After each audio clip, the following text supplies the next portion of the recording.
السلام علیکم ورحمۃ اللہ وبرکاتہ۔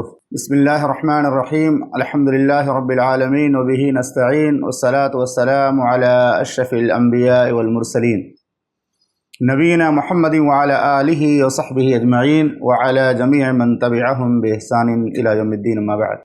معزز و محترم سامعین کرام، دینی اور اسلامی بھائیوں، رمضان سے قبل علامہ نووی رحمہ اللہ کی مشہور و معروف کتاب ریاض الصالحین کا سلسلے وار درس چل رہا تھا۔ انشاءاللہ آج ہم اللہ کی توفیق سے اسے آگے پیش کر رہے ہیں۔ آج ہمارے سامنے ریاض الصالحین کی حدیث نمبر 56 ہے، جس کا موضوع بنتا ہے ایسا سچا انسان بنو کہ دشمن بھی آپ کی صداقت کی گواہی دے۔ یعنی سچ بولنے والے ایسے بن جاؤ کہ دشمن بھی آپ کے سچا ہونے کو بیان کرے، وہ بھی اقرار کرے کہ یہ آدمی سچا ہے۔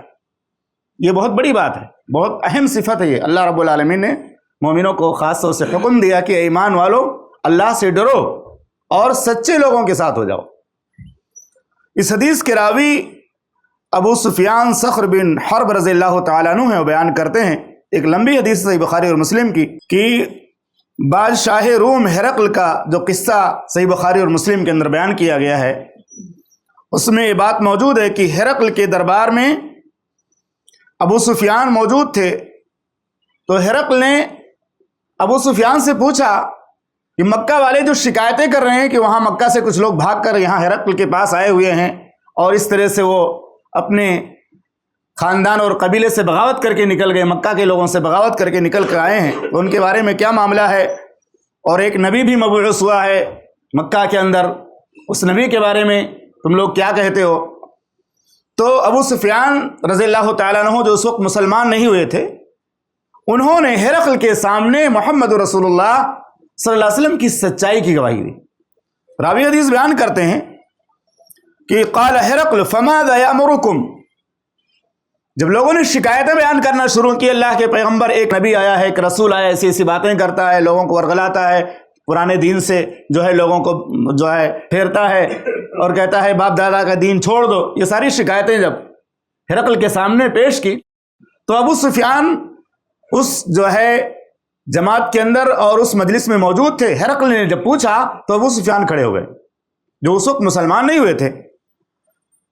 فماذا یأمرکم، ہرقل نے پوچھا تمہیں تمہارا جو نبی نیا آیا ہوا ہے مکہ میں کیا بتاتا ہے، کس چیز کا حکم دیتا ہے، اس کی تعلیمات کیا ہیں؟ تو ابو سفیان جو بھی مسلمان نہیں ہوئے تھے، انہوں نے کھڑے ہو کر کہا قلت یقول اعبدوا اللہ وحدہ ولا تشرکوا بہ شیئا۔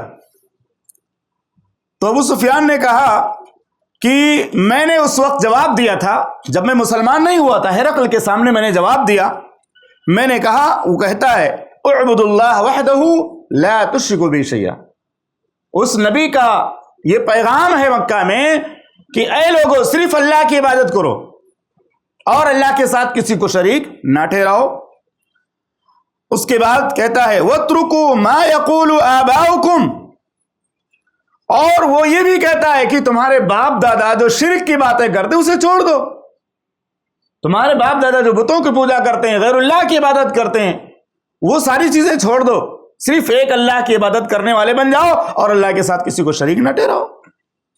اس کے بعد آگے انہوں نے بیان کیا وَيَأْمُرُنَا بِالصَّلَاةِ، اور اسی طرح سے وہ ہمیں اس بات کا بھی حکم دیتا ہے کہ ہم نماز ادا کریں، نماز کا بھی حکم دیتا ہے، وَالصِّدْقِ، اور اسی طرح سچ بولنے کا حکم دیتا ہے۔ نماز کی بھی تعلیم دیتا ہے وہ پیغمبر، اور سچ بولنے کی بھی تعلیم دیتا ہے۔ وَالْعَفَافِ وَالصِّلَةِ، اور اسی طرح سے پاک دامنی کا بھی حکم دیتا ہے وہ پیغمبر، اور صلہ رحمی کا حکم دیتا ہے۔ تو یہ گواہی ابو سفیان رضی اللہ تعالیٰ عنہ نے دی ہرقل کے دربار میں جب وہ مسلمان نہیں ہوئے تھے۔ اس وقت انہوں نے نبی صلی اللہ علیہ وسلم کی صداقت کا اعتراف کیا کہ کیسا بھی وہ پیغمبر جو بات بیان کرتا ہے، ہم اس کو آپ کے سامنے پیش کر رہے ہیں۔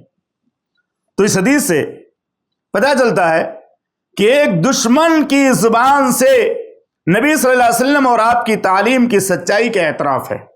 ایک دشمن بھی اعتراف کرتا تھا کہ آپ سچے ہیں، صادق ہیں، امین ہیں، اسی لیے بہت سارے دشمن بھی آپ کے پاس امانتیں رکھتے تھے کہ اس کے پاس امانت رکھیں گے تو ضائع نہیں کرے گا، ایک ایسا انسان جو امانت دار ہے، سچا ہے.